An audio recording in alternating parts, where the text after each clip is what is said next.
sure David was a great sinner. Isté, že Dávid bol veľkým hriešnikom. He was an adulterer. Bol to cudzoložník.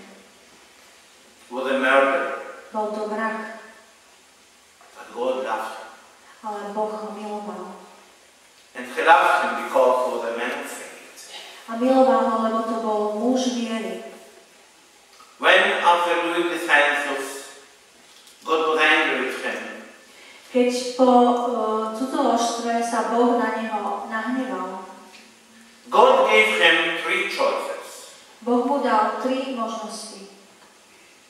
Or a war where enemies would run after him, Buď vojna, kde ho budú prenasledovať jeho nepriatelia, or having a pestilence in his reign, alebo mor vstúpi do jeho domu.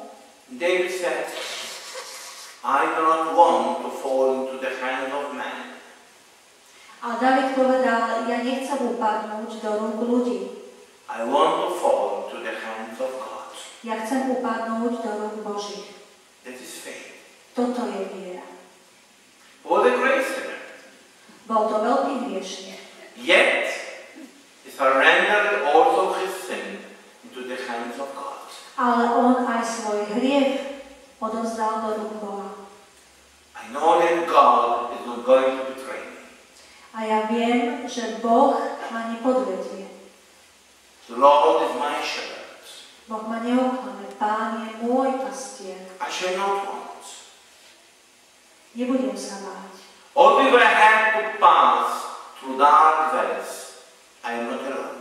Aj keby som mal prejsť tmavým údolím, nebudem sám. Because I know there is somebody who can support me. Lebo viem, že je tu niekto, kto ma podoprie. So it is a complete surrendering into the hands of God. Takže toto je úplné vloženie sa do Božích rúk. He had his own problems, Mal svoje problémy, but he believed in God. ale on veril v Boha. When once he was passing by, and a man was throwing stones at him, Keď prechádzali mesiace a nejaký muž po ňom hodil kamene, and his general told him, why should you let him do that? You are the king. I go and kill him. a jeho generál mu povedal, prečo mu dovoluješ, aby to po tebe hádzal? Veď choď a daj mi rozkaz a ja ho zabijem, ty si kráľ. No, let him do it. On povedal, nechaj ho, nech v tom pokračuje. Because who knows? It could be God who is trying to speak to me truth. Povedal, nechaj ho, lebo možno, že Boh sa cez neho pokúša hovoriť ku mne. That is faith. Toto je viera. He was weak. Bol slabý, He was a sinner. bol to hriešnik, But he had faith. ale mal vieru. And faith saved him. A táto viera ho zachránila. And faith gave him strength not to stop, but to continue up to the end. A viera mu dala silu, aby nezastal, aby pokračoval až do konca. And this is what we are asking God for us during these days.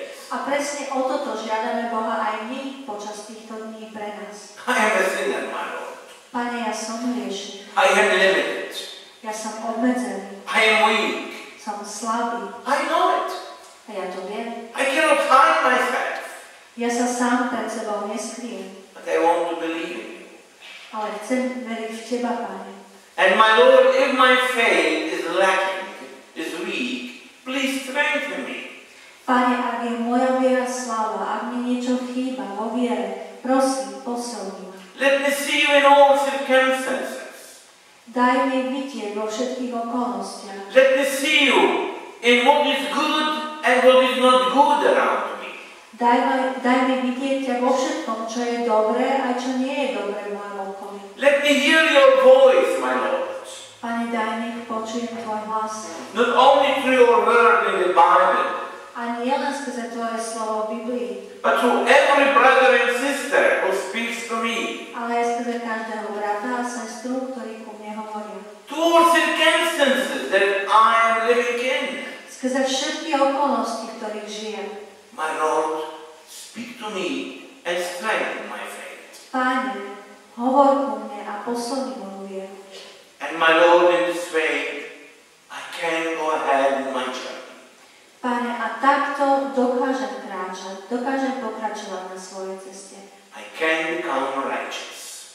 Môžem sa stať spravodlivým. Because the righteous man lives by his faith. Lebo spravodlivý človek žije zo svojej viery. And may the faith I have will not be artificial faith. Páne, a daj nech tá viera, ktorú máš, nie je umelou.